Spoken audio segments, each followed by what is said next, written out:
What if the biggest thing holding you back isn't your job, isn't your bank account, and isn't the people around you? What if the real prison exists inside your own mind? Here's the disturbing part. Most prisoners know they're trapped, but the prisoners I'm talking about believe they're free. Every day they make choices, set goals, chase success, and move through life convinced they're in control. But invisible walls quietly guide every decision they make. And because these walls can't be seen, they rarely question them. Today, we're exposing 7 mental cages that secretly control millions of people. The question is, how many of them are controlling you? The first cage is comfort. Most people think comfort feels like freedom. In reality, comfort often becomes captivity. Your brain is designed to protect you. Thousands of years ago, staying safe meant staying alive. The problem is that your brain still uses the same operating system. Today, comfort doesn't protect you from lions, it protects you from growth. Every time you avoid a difficult conversation, avoid learning a new skill, or avoid taking a risk, your brain rewards you with relief. That relief creates a dopamine loop. Dopamine isn't just the chemical of pleasure, it's the chemical of anticipation and reinforcement. When you repeatedly choose comfort, your brain learns a simple lesson: stay here, don't move. Slowly, your comfort zone becomes a prison cell. Not because someone locked you inside, because you stopped leaving. But here's what's strange. The comfort zone never actually stays comfortable. The longer you stay inside it, the smaller your world becomes. The second cage is invisible because society rewards it. It's the cage of approval. Imagine carrying a mirror everywhere you go. But instead of seeing yourself, you only see what other people think of you. This is how many people live. They choose careers to impress others. They buy things to impress others.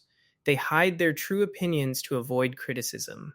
Psychologists call this social conformity, the tendency to match the behavior and expectations of the group. Our ancestors depended on belonging to tribes. Being rejected could mean death. That's why criticism still feels painful today. Your brain treats social rejection like a physical threat. But here's the trap. When your entire identity depends on external approval, you lose ownership of your own life. You become an actor in someone else's story. And eventually, you forget who you really are. Ask yourself this: if nobody could judge you, what would you do differently tomorrow? That answer might reveal the bars of your prison. The third cage feels intelligent, which is exactly why it's dangerous. Overthinking, many people mistake thinking for progress, but thinking and moving are not the same thing. Imagine a man standing at a crossroads. He studies every possible route, every possible obstacle, every possible mistake. Hours pass, days pass, years pass. Meanwhile, another person picks a direction and starts walking. Who learns faster? The walker. Because action produces information. Overthinking produces anxiety. This happens because of something called cognitive dissonance. Your brain hates uncertainty, so it keeps searching for perfect certainty before acting. But certainty never arrives. The result? Paralysis disguised as preparation. Here's a hard truth. Your future is not built by perfect decisions, it's built by repeated decisions. Now let's talk about one of the strongest prisons ever created: instant gratification. Your ancestors waited months for rewards. You wait 3 seconds for a video to load. Modern technology has trained our brains to expect immediate stimulation. Every notification, every scroll, every click produces tiny bursts of dopamine. The problem isn't pleasure. The problem is comparison. Real achievements are slow. Learning a skill takes time. Building confidence takes time. Building wealth takes time. But your brain now compares these slow rewards against instant digital rewards. And the slow rewards lose. That's why discipline feels harder than ever. Not because you're weak, Because you're fighting an environment designed to capture your attention. The attention economy doesn't sell products, it sells your focus, and your focus becomes your future. The fifth prison is one sentence. This is just who I am. It sounds harmless, but it can become a life sentence. Maybe you tell yourself, I'm shy. I'm unlucky. I'm not disciplined. I'm not smart enough. The brain loves stable identities because identities simplify reality. But neuroplasticity tells a different story. Neuroplasticity is your brain's ability to change itself. Your habits change, your beliefs change, your personality changes, your skills change. The person you are today is not permanent. Yet many people spend years defending an identity they secretly want to escape. Imagine being trapped in a cage whose key has been in your pocket the entire time. That's what limiting identities look like.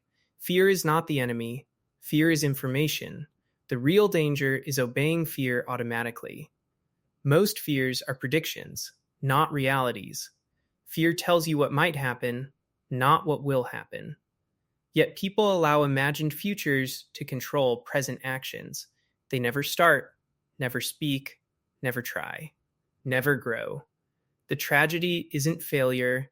The tragedy is potential that never gets tested. And then we arrive at the final prison, the most dangerous one of all, because it feels normal. Autopilot, wake up, check your phone.